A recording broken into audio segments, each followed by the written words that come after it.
There's nothing natural about living a life filled with stress and anxiety, having feelings of despair and depression, and needing pills to tranquilize yourself.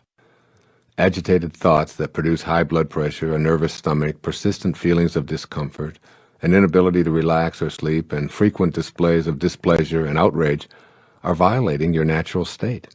Believe it or not, you have the power to create the naturally stress-free and tranquil life you desire. You can utilize this power to attract frustration or joy, anxiety or peace. When you're in harmony with the 7 phases of intention, you can access and pull from the source of all in order to fulfill your intention of being stress-free and tranquil. So if it's natural to have feelings of well-being, why is it that we seem to experience so much unwellness and tension? The answer to this question provides you with the key that leads to the peaceful life you desire. Stress is a desire of the ego. We speak of stress as if it were present in the world as something that attacks us. We say things like, I'm having an anxiety attack, as if anxiety is a combatant. But the stress in your body is rarely the result of external forces or entities attacking you. It's the result of the weakened connecting link to intention caused by your belief that ego is who you are. You are peace and joy, but you've allowed your ego to dominate your life. The following lighthearted way to stop taking yourself so seriously is from a book by Rosamund and Benjamin Zander. He's the conductor of the Boston Philharmonic Orchestra, titled The Art of Possibility. It illustrates in a delightful way how we allow ego to create many of the problems we encounter that we label stress and anxiety. It's called Rule Number 6. I'll share it with you. 2 prime ministers are sitting in a room discussing affairs of state. Suddenly a man bursts in, apoplectic with fury, shouting and stamping and banging his fist on the desk. The resident prime minister admonishes him. Peter, he says, kindly remember rule number 6. Whereupon Peter is instantly restored to complete calm, apologizes, and withdraws. The politicians return to their conversation only to be interrupted yet again 20 minutes later by an hysterical woman gesticulating wildly, her hair flying. Again, the intruder is greeted with the words, Marie, please remember Rule number 6. Complete calm descends once more, and she, too, withdraws with a bow and an apology. When the scene is repeated for a 3rd time, the visiting prime minister addresses his colleague. My dear friend, he says, I've seen many things in my life, but never anything as remarkable as this. Would you be willing to share with me the secret of rule number 6? Very simply, replies the resident prime minister. Rule number 6 is, don't take yourself so damn seriously. Ah, says his visitor. That's a fine rule. After a moment of pondering, he inquires, and what, may I ask, are the other rules? Oh, there aren't any. As you encounter stress, pressure, or anxiety in your life, remember rule number 6. At the moment you realize you're thinking stressful thoughts. By noticing and discontinuing the inner dialogue that causes stress, you may be able to prevent its physical symptoms. What are the inner thoughts that produce stress? I'm more important than those around me. My expectations aren't being met. I shouldn't have to wait. I'm too important. I'm the customer here, and I demand attention. No one else has these pressures.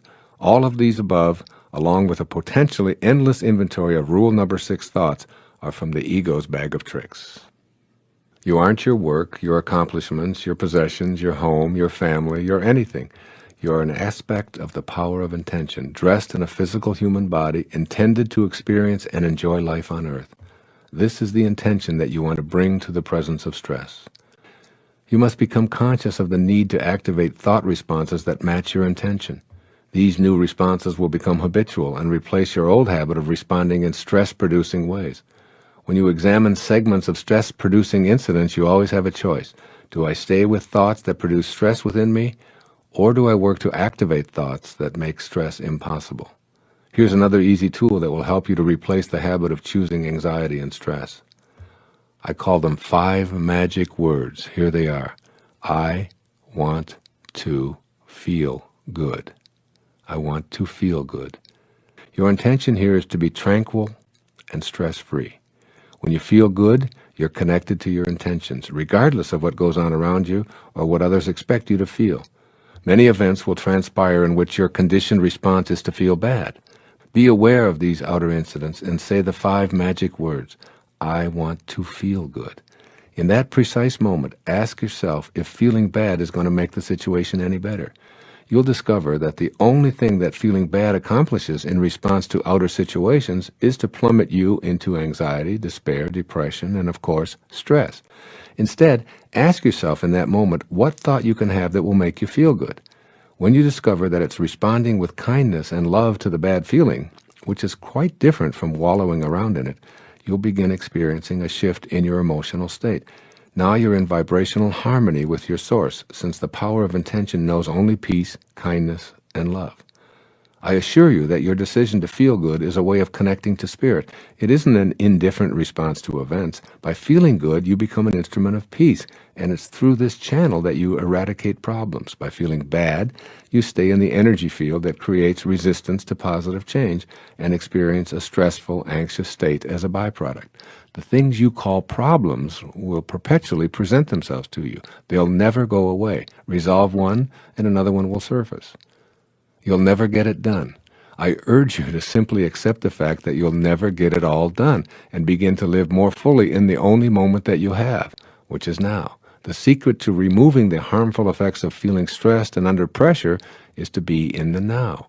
Announce out loud to yourself and all who are willing to listen to you, I'm an incomplete being. I'll always be incomplete because I can never get it done. Therefore, I choose to feel good while I'm in the moment, attracting into my life the manifestations of my desires. I am complete in my incompleteness. All resistance melts away when you can feel complete in your incompleteness.